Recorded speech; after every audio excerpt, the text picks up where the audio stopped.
舍友买到了10几块1斤的平替粉底液，我们女寝3人都以为捡到漏了。她把化妆后的照片晒在校园网论坛上，没多久校草加上了她。可是校草的脸比她还要白，每次见面的笑容都是一样的弧度，透着一股的阴森森的寒意。几天后，舍友消失了，我们才知道她之前买的是死人专用的入殓粉底液，不招桃花，只招死人。室友林以晴在直播间抢到了一瓶粉底液，只要10几块钱，这让她高兴的跟我和另一位室友郑梦炫耀了好几天。林以晴说起来也不是家境不好，要是以前也是只用大牌美妆品的，只是她近来加入羊毛教，开始信奉东西可以买贵的，但不能买贵了。要不你们也试试，反正这一罐是1斤装呢，你们俩可以随便用。我和郑梦还真被她给说到心动了，笑着对视一眼，各自在塑料罐里挖出一点，涂到了脸上。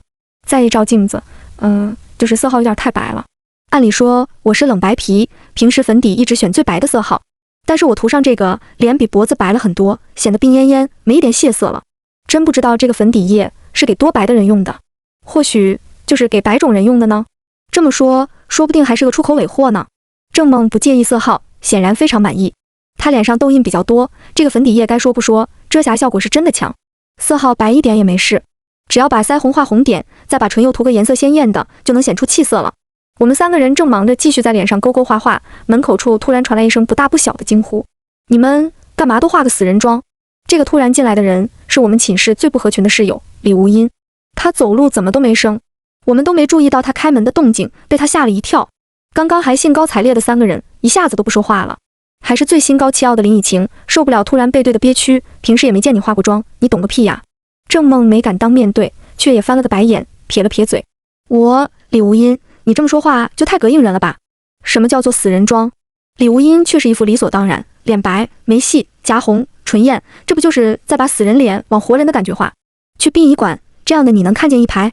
不信你们现在就躺在床上，双手交握在腹部，再把眼睛闭上，然后你们再互相看看，是不是就更像死人了？林以晴被气得脖梗青筋都浮出来了，但是对上李无音这一脸的平静坦然，我们仨都感觉再次被他憋出了内伤。李无音和我们仨不是一个班的，他和我们的课程安排不同，平时只要出了寝室也就再无交集，偏偏他还是个性格古怪的，只要他在寝室里，气氛就变得不对劲。你别听他的，也不知道是哪个山沟沟里出来的老土帽。我感到手机的震动，拿出一瞧才看到是郑梦在只有我们3人的寝室群里发来消息。我也尽量不动声色地打下一行字，别跟他生气了，他也就是说话一直都不中听。李无音却好像根本不在意我们在偷偷交流些什么，他还是一如往常，直接爬上了自己的床，留下不明不白的一句：快把脸洗了吧，这妆不招活人，但招别的呀。你说话别太阴损了，再说这是我们的事，跟你有关系吗？林以晴气得都磕巴了，然而对着一张再无半点动静的床帘，却是气全出在了棉花上。3人群里晦气，真晦气。郑梦配上了一个疯狂挠头的抓狂表情包。我们能不能把这个人撵出去？我实在不想再跟他一块住4年了。我看到李无音打下这些字时，手都在抖，可真是气得不轻。但是很快，这点糟心事就被林以晴扔到脑后去了，因为一个大帅哥在他刚发在校园网论坛上的自拍下点赞留言了。哎，你们俩来看看，这头像不会是他本人吧？这也太帅了，该不会是网图吧？郑梦率先把脑袋凑过去，我也挤到林以晴的手机屏幕前看了一眼，虽然是一张压缩成头像大小的小图，不是特别清晰，但是还是能看出是一个笑容阳光的男大学生。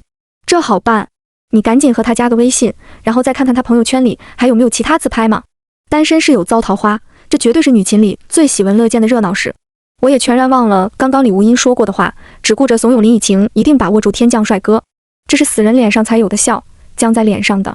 冷飕飕的声线紧贴着我的后脑响起，直接激起一股电流，顺着我的脊椎直冲上天灵盖。我感到我头发都立起来了。郑梦也呀的一声，猛地跳开了半步。没想到是李无音不知道什么时候从自己的床上又下来了，就那么无声无息地出现在了我们3个人的后面，眼睛透过我们3个人间的一点空隙，正牢牢地盯着林以晴手机的屏幕。李无音，你到底什么毛病啊？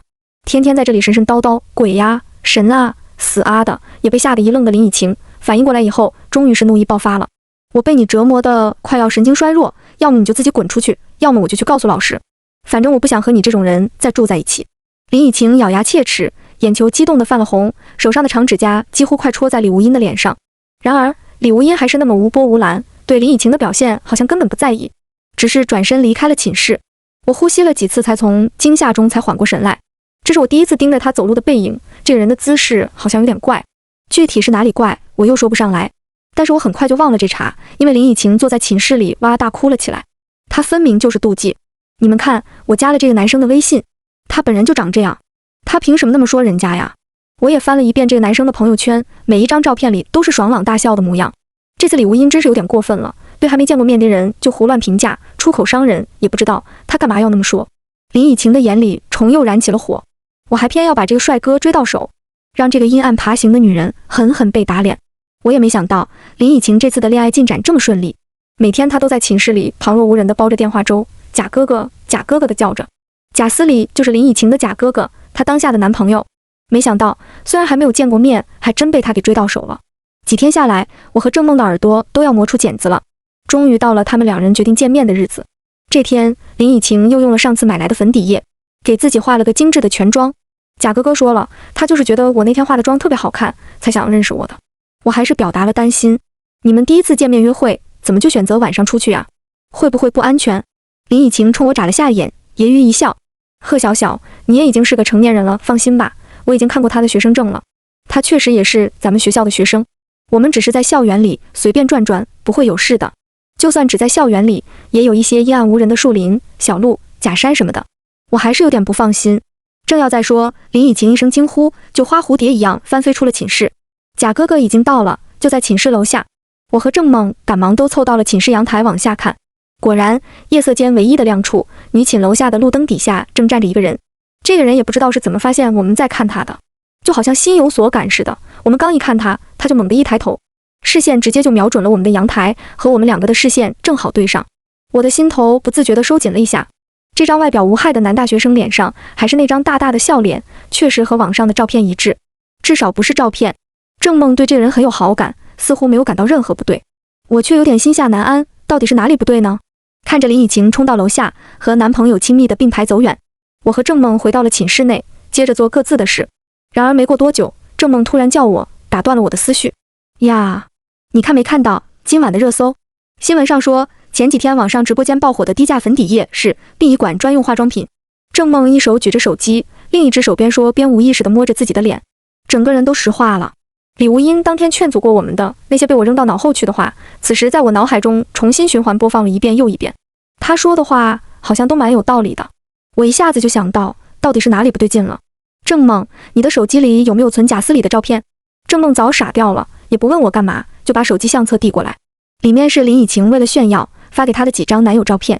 我左右反复滑动，一张张对比扫视过所有的照片，连同着脑海中刚刚在阳台上我向下一瞥所留下的记忆画面。我声音颤颤地问郑梦，你还记得李无音说过的那些话吗？你说人能够每次都笑得一模一样吗？我们从对方的脸上都看到了一片褪去血色的苍白。是啊，之前看了那么多次，怎么就没发现呢？郑梦也盯着照片，喃喃道，这个人的笑就好像是固定在脸上的，好像嘴角都要扯到耳朵了。哪有人能随时都笑得这么大？还每次连角度都一样。明明还是夏日，我身上却泛起了阵阵恶寒。他不会真和那个死人去见面了吧？李无音不知道什么时候回来了。平时郑梦肯定又要和他生气，说他吓唬人，但此时我俩都已经六神无主，也没人顾及他说什么了。李无音，你是不是早就知道贾思礼是什么情况了？郑梦你了半天，还是把是什么鬼几个字咽了回去，又重新遣词造句了一番。大半夜在这儿说鬼，郑梦还是觉得犯忌讳。李无音的声音在夏夜里听来还是那么清凉。我早就想说，可惜菩萨也难救敢死的人。太晚了，就算知道了，你们也救不了他了。阴庄招鬼，来者不善，今夜必出事。我被李无音点醒了，才想起来掏出手机联系林以晴。以晴，你今晚还回来吗？以晴，你看到就回个电话，我有要紧事和你说。我不敢在微信里直接把具体情况都说出来，怕被对方看到，反而对林以晴不利。然而不论电话还是微信，林以晴都没有任何回音。郑梦的声音已经带上哭腔了。李无音，你说清楚，会出什么事啊？这个贾思礼究竟是个什么东西？李无音脸上倒是看不出一点惧意。我是知道，但我干嘛要告诉你呢？在郑梦怔愣片刻后的怒容里，李无音继续说道，我知道你们在背后怎么说我的，我一点也不大度。况且乱当圣母，妄自干涉他人命运，搞不好算不上功德，反而成自身业障。郑梦虽然不敢当面说，但是确实在三人群里没少阴阳嘲讽李无音。也不知道李无因是怎么知道的。郑梦随即看向了我，我赶紧用眼神拼命否认。清汤大老爷啊，我真的从没有在背后泄密啊。但是显然郑梦狐疑的眼神没有一点相信我，只有我从来没跟他们俩一起骂过李无因，郑梦也只能怀疑我。别担心别人了，你们两个的脸上也画上过阴间的妆，就算洗掉也能被地下的东西一眼就看出来。今天那东西也看到你们两个了吧？我脑子里嗡的一声，一片空白。这个寝室楼有6层楼，每层楼都有30几个房间。我当时就觉得不可思议，怪不得贾思礼能在楼下，一抬头就直接锁定了我们寝室在4楼中段的小阳台。我们俩涂抹过入殓粉底液的脸，或许在他眼里就是格外特殊的存在。林以晴应该是回不来了，你们两个先考虑考虑自己的命吧。那一晚我和郑梦都辗转反侧，只要合眼就噩梦连连。反观李无因，又是拉上床帘就一点动静也没。我在我们的3人微信群里发，林以晴，你看到就回话，如果明天天亮还没见你，我就去找警察了。令我俩都没想到的是，第二天一早，林以晴竟完好无损，春光满面的回来了。郑梦使劲一拍林以晴的背，感到了实实在在的触感，才赶过去抱住林以晴。你怎么不回话呀？我担心的一晚没睡。林以晴面上浮现出一抹娇羞。担心什么呀？我这么大人了，只是和男朋友出去住，又不是被人贩子拐跑了。你和贾思礼在一起的时候没出什么事吗？能出什么事？贺小小，你不会是被李无因洗脑了吧？早都让你小心，别被他的鬼话骗了。被林以晴这么一说，我也尴尬了。李无因的床帘还是拉上的，也看不见里面是不是有人。或许是还在睡吧。以往最能装神弄鬼、煽风点火的人，怎么这时候装哑巴了？是见我好好的回来，让你没戏唱了？林以晴到底还是把校草变男友了，肯定是要扬眉吐气，不肯轻易善罢甘休了。郑梦也觉得自己被戏耍了一晚上，两个人对着闭合的床铺，又是一顿嘴炮输出。我借着早八课程快要开始了，才勉强把两人劝走。但是我持续整晚的不安感，却仍旧没有一丝一毫地减弱。表面上看，林以晴还是那副心直口快的样子，但我总觉得有哪里是别扭的。林以晴有哪里和以前不一样了？我盯着林以晴看了一会儿。林以晴的着装风格和色调与她这个人的性格一样，喜欢张扬艳丽的色彩，喜欢可爱和耀眼，最讨厌黑白灰等中性色彩。就比如她的头上总是戴着夺目的发饰，基本都是类似于水钻五角星、可爱小动物、粉红小心心，但是今天回来，她头顶上却戴着一黑一白2朵古怪的花朵发饰。我使劲回忆，却想不起昨晚她花蝴蝶一样的从我面前闪身出门的时候是带着这样的饰品吗？我试探性地问，你干嘛带着黑白花？这多不吉利呀！林以晴一愣，随即又笑得自然，你不觉得这和我很配吗？我觉得很好看啊。我们出了寝室楼，在校园里向教室的方向走。一只流浪小猫欢快地从远处朝林以晴跑来。林以晴很喜欢小动物，经常在校园里喂猫。校园里的猫见了它，都会亲近地跑过来。只是这次，小猫在跑到林以晴脚边后，却没有如往常一样蹭腿讨好，而是在闻到味道，突然发现自己认错了人一样，反倒是开始惧怕后退。更让我吃惊的是，林以晴的反应比小猫更大。我见它浑身都在不受控地颤抖，好像在极力压抑着。小猫已经在后退了，林以晴却终是爆发，一脚把小猫踢飞老远。我和郑梦都被这一举动惊到，但林以晴转脸就又对我们恢复了笑脸。贾哥哥猫毛过敏，他要我以后别再接触猫了。郑梦显然相信了这个说辞，吐槽一句，现在什么都不如你贾哥哥重要了。我却没有完全相信，刚刚林以晴的表现明显是生理性的恐惧与厌恶，这已经不是怕沾上猫毛就可以解释过去的。是什么能让一个人在短时间内如此性情大变？真的是恋爱的关系吗？下课再回来时，李无因的床铺上已经空了，床板上什么也没有了，他竟是自己搬走了。哼，还算他识相，自己就滚了，不然我也要到学校那儿告他的状。郑梦愤愤地说。我看着空出来的床铺，李无因真的不像是因妒忌而撒谎的人。如果李无因没有理由撒谎，如今他又这么干脆利落地搬走，难道是发现了什么？然而更诡异的事情还在后面。午休时间，我在食堂吃完午饭回到寝室，林以晴正一个人在寝室里吃外卖。平时的林以晴口味清淡，食量小，又极其挑嘴，对任何食物都兴趣不大。但是当我打开寝室大门的一瞬间，眼前的场面简直让我不认识她了。只见林以晴面前凌乱摆着3整只烤鸡，她的2手和嘴巴上已经全是满满的鸡油。她的2只手正一起奋力地撕扯着，完全不顾及形象，就像饿了很久一样，吃相疯癫狂野。她的嘴里塞满的鸡肉还来不及下咽，就拿手又塞进去一大块，甚至鸡头和鸡屁股都不见她挑出来，全部塞入嘴中，咬碎、嚼烂、下咽。察觉到被人注视的目光，林以晴猛然抬头盯住我，那眼神让我如坠冰窟，全身血液冷凝。那是野兽护食时的危险眼神，是进食时怕被抢走的原始愤怒。也许是感到自己的反应不自然，林以晴勉强地放下了手中的食物，擦擦手，拿起了一旁的筷子。都怪昨晚太累了，我今天就觉得特别饿得不行，哈哈。林以晴干巴巴地解释道。我用尽全身的力气，才控制住自己的神态和脚步，尽量保持自然地往寝室里走。不对劲，这个人不像是林以晴，但是我现在不知道该怎么应付这种情况。我还不能让他察觉我发现了什么，以免刺激到他，逼他干出更恐怖的事。几天后，我微信上突然来了个好友申请，我点开一看，微信名很直白，就是本名李无音。我们之间本来就没有交换过联络方式，自从他搬走之后，我才发现我竟不知道该去哪里找他。我赶紧点了同意，然后点开他的朋友圈，只有一条代表什么都没有的横线。我都有点怀疑，这个微信号是他为了联络我才临时申请的了。刚刚点了同意，李无音也没跟我客气打招呼，直白的发过来，要是还想要命，我劝你也赶紧从那间寝室搬走吧。林以晴已经不是他自己了。我故作镇定，你在说什么呀？林以晴就在我旁边呢。话说，你为什么突然就搬走了？李无音，有道上的朋友托我照看你，也是看在你从没有背地里说过我的坏话，不然我才不会管闲事。李无音并没有直接回答我的话。我想了下，什么道上的朋友？我又没混过社会，哪里有道上的朋友？李无音继续发来消息，你们碰上的是笑尸鬼，最恶心龌龊的阴间皮条客。人死后，在面部彻底僵硬前，如果被强行拉成面部，摆出大笑的样子，直到彻底僵硬定型，就会炼化成笑尸鬼，为地下那些恶心的顾客服务。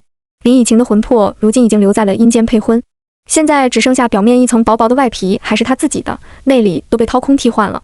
这话放在以前，我最多一笑置之，也不会与他过多分辨。但是经过这几天的事，我心下的不安越来越大，好像一种潜意识的危险预警正向我发出警报。你有什么证据吗？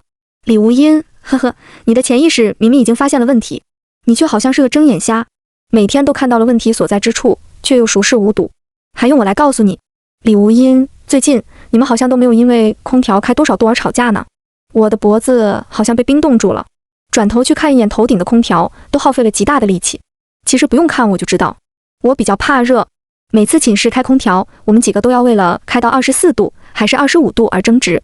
此时正值盛夏，气温每天都超过30度。最近几天，这类争执一次都没有发生，因为空调根本就没有开过。我这几天心神恍惚不宁，竟忽视了这么明显的问题。盛夏本年逆无风，寝室里却凉爽很多，甚至偶尔有不知从何处来的风吹过，我都没觉得热，所以也没去管空调。我盯着空调错愕了一阵，突然发觉寝室里不知什么时候已经安静了下来。刚刚还在热火朝天聊着的两个人，怎么都不说话了？我艰难地把眼睛一点一点地挪了下来，转向了此时房间中的另外两人，只看到两个人都停止了动作，两双眼睛此时都没有感情的，一动不动地直直盯着我。我的目光一头过去，两个人又像重新灌入了生命力一样，聊天继续。刚刚短暂的安静，好像就是再普通不过的聊天间歇。我之前只觉得林以晴是因为恋爱进展顺利，加上不喜欢的室友搬走，才心情大好。现在回想才发现，最近林以晴的脸上竟也是无时无刻都挂着笑。我不想再待在这个房间里，拎上水盆，借口去了走廊上的水房。一走出寝室，果然走廊上是令人不适的闷热。然而此时这温度却带给了我稍稍心安。我给李无音继续发去消息，那现在这个东西装扮成林以晴的模样又回来，是想干什么？李无音，笑尸鬼要配成7749个阴婚才能功力大成。依我看，这家伙已经快成了，可能再加上你和郑梦两个人，他就更无解了。原本要把活人拉下阴间配阴婚，有违天道，成功的条件极为苛刻。首先的一条就是活人化阴妆，可惜这一条笑尸鬼最难达成的条件，被你们几个自己就给完成了。我已经能想象到李无音那副表面依旧古井无波，实则万分无语的表情。喂，在这给谁发信息呢？一只手猛地从后拍了一下我的肩膀，我浑身一颤，下意识就按下了锁屏。只见身后的来人是郑梦，他一向爱八卦，正伸长了脖子看向我的手机屏幕，也不知道是不是真有被他看到什么。我先是仔细观察了一下他的面部表情，还好他没有在笑。我放下心来，推拒着他，你干嘛突然吓我？我哪有发消息，只是看一眼手机，马上就要回去了。郑梦又是跟我嬉笑了几句，才肯乖乖回去。我赶紧又看向手机，李无音刚刚给我发来的消息。你知道人身上有3把火吗？这个我听说过一点，据说人的头和两肩上各有一团火，所以被人拍肩膀会感到脚底有寒气升起来。李无音，笑尸鬼拖人下去的第二个条件就是拍灭人的3把火，而且还不能是普通的触碰，必须还要能惊吓到被拍之人。常有人说魂都吓飞了，这可不是假话。三魂七魄是会因惊吓而丢失受损的。和我同住在一起的人，如果想要趁我毫无防备地拍我一下，可太容易了，简直防不胜防。虽然我听说过这个传闻，但是实际生活中，就算有朋友拍一下我的肩膀，这种小事我也一定不会放在心上的，肯定是转眼就忘了的事。我做不到再回寝室去睡觉了，我现在只想赶紧逃出去，远离这里。我现在能去找你住一晚吗？李无音的回信却迟迟没有等来。或许他刚搬去新寝室，我挤过去住也不方便。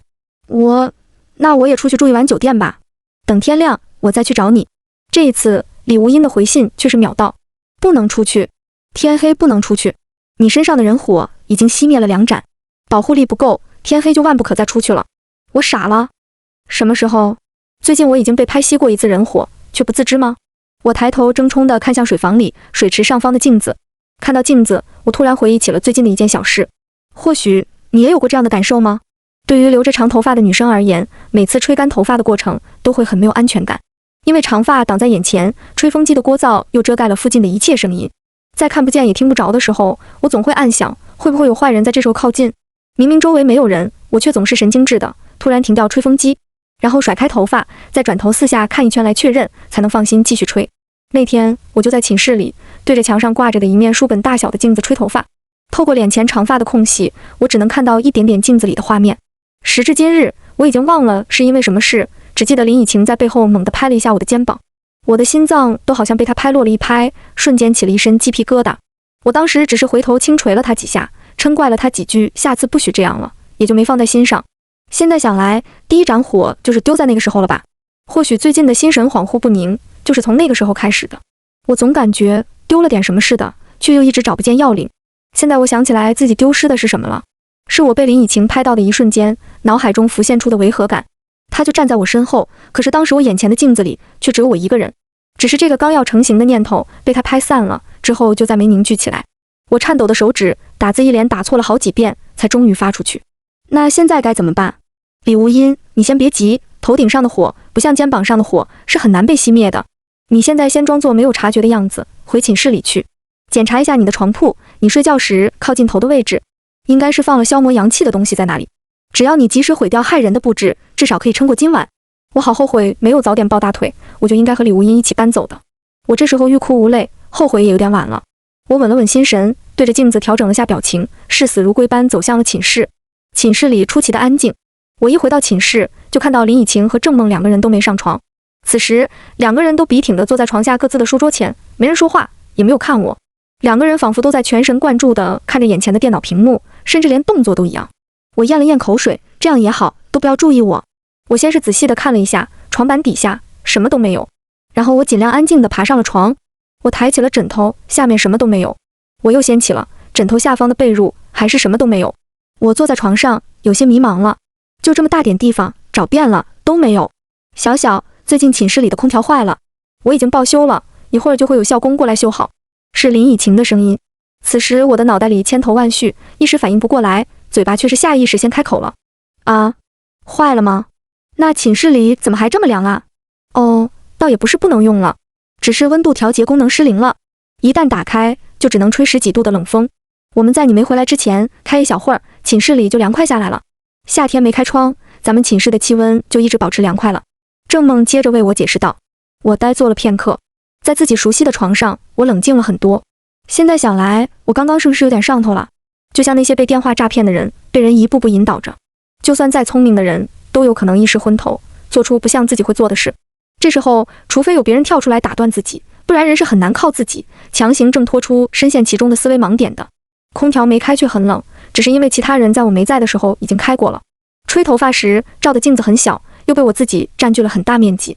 由于角度问题，我没看见从我后面过来的人也是合理的。我不禁有点自嘲，我这是在干什么呢？都已经上大学了，9年义务教育白做了吗？我还指望能在大学寝室里找出什么东西来呢？我气得猛砸了一下眼前的枕头，这一下我全身彻底僵住了，我的手触碰到了一个坚硬的物体。这个本应全是棉花的柔软枕芯里，被人塞了东西进去。我不动声色地把手伸进枕套，果然枕芯上竟然破了一个洞。我在枕芯的棉花中摸索了一阵，果然手里有个冰冰凉凉的硬物，体积不大，塞在一团棉花中间，根本察觉不出来。我正要把手从枕芯中掏出来，看看究竟是个什么东西，突然一只手越过床边的栏杆，握住了我的手腕。小小，这个不能拿。我冷汗刷地流淌下来，居然还是被发现了。林以晴面色阴沉地握住我，力气比我想象的还大很多，我根本挣脱不开。你是不是又被李无阴的鬼话骗了？你不要相信他，你先看看这个。我的微信上收到一张林以晴发来的图片，点开一看，是一条校园网论坛的帖子截图。看页面的样式，应该是很久之前了。听说了吗？一个叫做李无阴的女学霸熬夜猝死了。什么？那我还是早点睡吧，要挂科就挂吧，躺平保平安。好像是死在寝室了呢，真吓人。估计他的室友全能保研了，真不知道该害怕还是该羡慕。呜呜，赶紧截图保存吧。学校要封锁消息，这个帖子可能也很快就要被封了。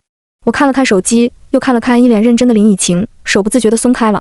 让我捋一捋，按照帖子上的时间线，李无阴已经死了10几年了，会不会是有重名啊？我们之前还每天都见他，我都不知道自己在说什么了。咱们开学搬进来的那天，他就已经放好东西在这里了，好像对这里的一切都已经非常熟悉了。那之后我们也都只在寝室里见过他。你想一想，你还在学校的其他地方见过他吗？林以晴见我还是不信，有点着急了。我今天去宿管那里查看了寝室分配记录，咱们这间寝室从来都是只住3个学生，那张空床10几年来一直就是空着的，从不住人。我问宿管为什么，他却躲闪不肯说。郑梦也发过来一张他拍摄的宿舍分配表，我们这间寝室确实只登记了我们3个人的名字，有一个床位号后面的格子被一条斜线划去了。一连串关于李无阴这个人的神秘之处，一直以来都被我解释为这是一个潜在的高人。不过想来，就算有再大的本领，能够识妖魔、补凶吉，难道还能算出我那么多精确的小事吗？这就好像他是一个我们看不见的人，但他却一直在看着我们。其实他还一直在这里。我想起李无阴的着装风格，确实已经很落伍了，就好像是10年前流行的样式。我又想起之前感觉到的李无阴走路姿势给人的不协调感，我这下知道怪异的地方在哪里了。他走路时没有正常人该有的起伏感，这说明虽然他看起来是在迈步走着，实际上却是在贴着地面漂浮。我强忍住害怕，再次点开李无阴的微信界面。为什么你在搬出寝室之后还能知道我在寝室内被人拍过肩膀，知道最近几天我的寝室没开空调？你是在哪里看见的？李无阴秒回过来的话，让我的手就像被电到了，手机从手中直直掉落在床上。李无阴发过来的2句话是：我就是在我的床上看见的呀，我从来也没说过我搬走了呀。看见我的样子，林以晴知道我是相信了，她松开了握住我的手，退后了几步。这个也是我那天和贾学长出去才知道的。这件事曾是我们这儿有名的校园怪谈，直到几年前还在暗地里流传着，只是随着一代代毕业生离开，现在知道的人已经不多了。平时也是你最胆小，我怕吓到你，也就没说。你枕头里的东西是我放进去的，这是能保护我们的法器。你看，自从我放进去之后，这个不该存在的人就再也不能露面作怪了。林以晴这么坦然地承认了东西就是他放的，我反倒不好再当面掏出来查看了。既然你知道了，如果你太害怕，想从这里搬出去，我也不会怪你。等会儿宿管阿姨就会陪同校工一起过来，你可以直接跟宿管阿姨提出你要换寝室。林以晴的话十分贴心，就好像把我会担心的全都替我考虑到了。掉落在床上的手机又震动了起来，应该是有新消息到了。林以晴好像并不在意我看，甚至用眼神示意我看也无妨。李无阴居然还在不断给我发消息，他们说的差不多都是对的，但我是鬼就能证明他们是人吗？退一万步说，鬼就一定害你，人就不会害你吗？我没想过害你。再告诉你一件事吧，我曾在你睡着后看见他们俩到阳台上和阳台外面的人说话，那个人就是校工打扮，你一会儿最好不要让校工进来。我简直看不懂这句话。我的寝室在4楼，夜里有人会在阳台外面，你考虑清楚到底要相信谁？我没有回复这条信息，但我心里其实已经做出了决定。我一直坚信了一个道理，如果一个人的话听着就不像真的，那肯定不是骗我，因为谎话都会编的很像真话。这时宿舍门外传来一阵敲门声，是宿管阿姨的声音，姑娘们还没睡吧？我带着校工来给你们修空调了。郑梦就要去开门，我一下反应过来，2步跳下床梯，一把拽过郑梦开门的手。接触到一瞬间，我感觉自己摸到的好像是什么纸张、树皮，这只手上的皮肤触感竟没有一点柔软弹性。干嘛呀？你不是想开空调吗？郑梦回过头，说话的脸上是不合时宜的笑。他也已经中招了吗？我岂不是真的孤立无援了？我使劲咬了下嘴唇，疼痛让我勉强还能保持冷静。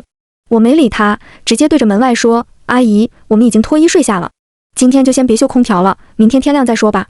这话说完，门外没有任何回音。就在这时，我目眦欲裂地看见门锁竟然缓缓扭动了。对呀，宿管阿姨是有所有房间的钥匙的。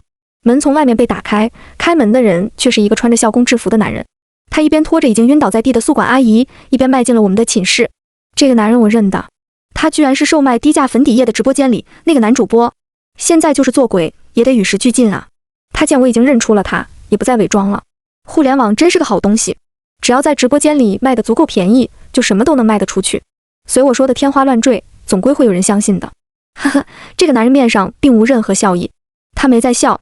我手中握着的手机又震动了2下，我低头匆匆一瞥，糟了，他可以改变表情，不必将笑。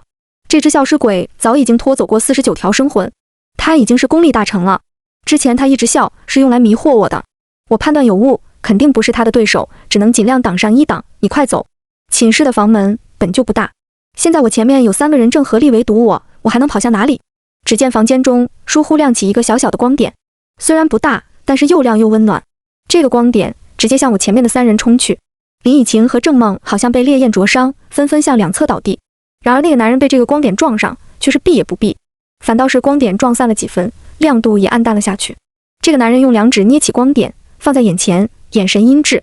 才死了10余年的小鬼，不赶紧去投胎，还敢撞爷爷我？我随随便便就能捏碎你，让你魂飞魄散。不要！我急得眼泪都飙出来了，却无能为力，只能痛恨自己识破得太晚。这男人突然自行松了手，闭眼转头，抬手反射性的抵挡，就像被什么晃了眼睛。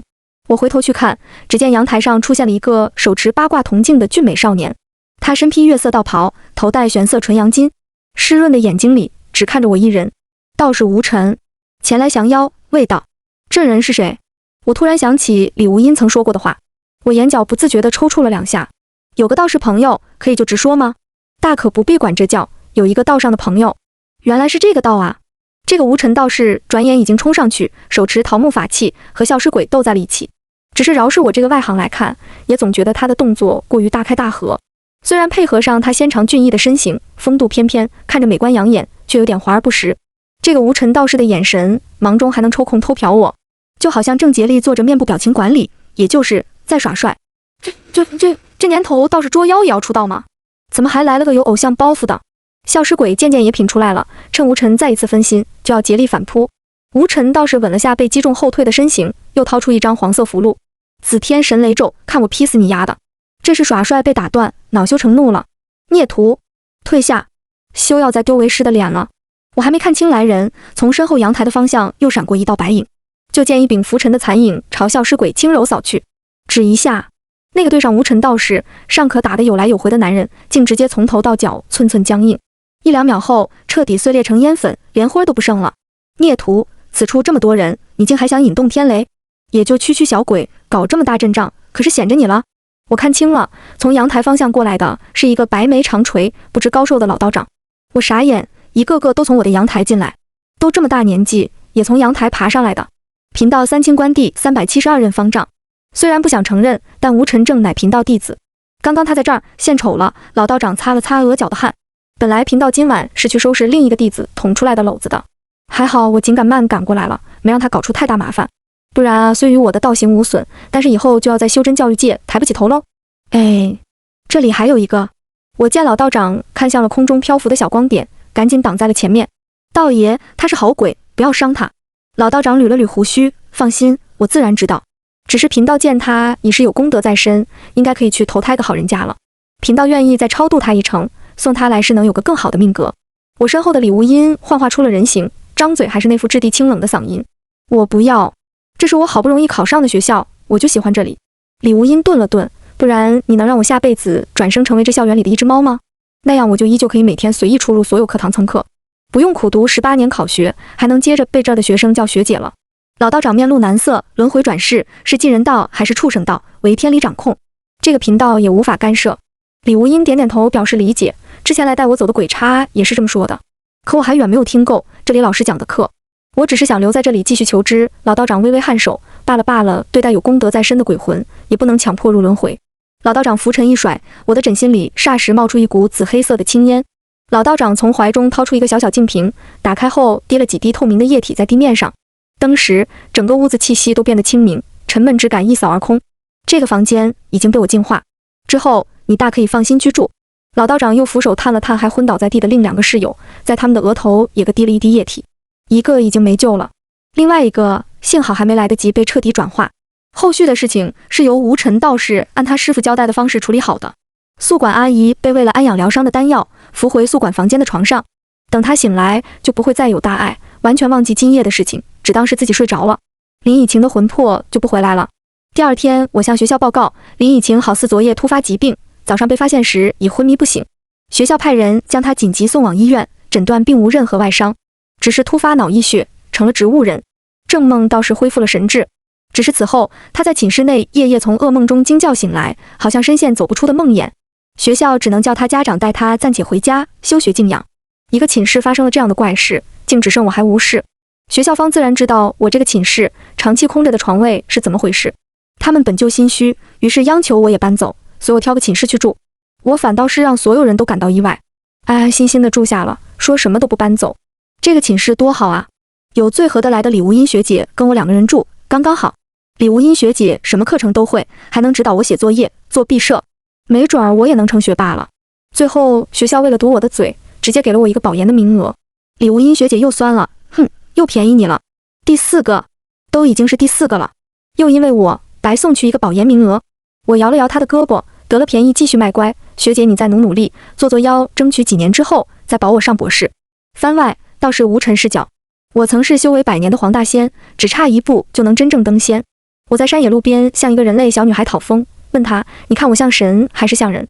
然而这小丫头张口就答，我看你像我相公。一句话，我道行尽失，成为了人。不过我一点也不怪她，做人真的也挺好。反而是自从那年与她一面，我竟不自觉地时常想起她。后来我才知道，她叫贺小小，天生命格极阴，最能吸引非人之物。我想保护她，于是我投身道观，与老师从头学习人类术法。直到1年前，我经文已经17岁，正读高3的小小遇险，我第一次以人类身份出现在她面前，替她化解了那一劫。然而小小和我定下4年之约，我们各自学习修炼，待4年后学成毕业，再谈其他。我也深知自己如今的力量还远远不够，我怕他因灵异之事分神，封印了他那一晚的记忆。回山中道观之前，我委托在他身边的善魂替我照看他。直到近日我收到来信，小小恐怕又被邪恶之物盯上了，就赶紧过来寻他。等到4年之期，封印解开，他就会想起曾见过我，想起之前的一切。师父又要骂我了，即使1步3回头，我也该回去继续修行了。小小，下次见，我会变得更厉害的。简介：主角贺小小和大学室友林以晴、郑梦使用了直播间买来的底价粉底液。不合群的室友李无音指出，这个死人专用的入殓粉底液。贺小小没信。很快林以晴网恋了。李无音说，化了鬼妆会招鬼的，你网恋对象是鬼。林以晴不信，坚持与网恋对象面基。李无音说没救了，结果第2天林以晴好好的回来了。林以晴在寝室里春光满面的揭破李无音的谎言，李无音一声不响的自己搬走了。然而贺小小潜意识里却也发觉了危险的迫近之感，他逐渐发觉了寝室周遭的种种恐怖。李无音说，快搬走，林以晴已经不是他自己了。林以晴说，别信他的鬼话，李无音才是死了多年的鬼，到底应该相信谁？贺小小最终冷静分析，找出了真正的坏人。神秘道士及时赶到，就吓了他。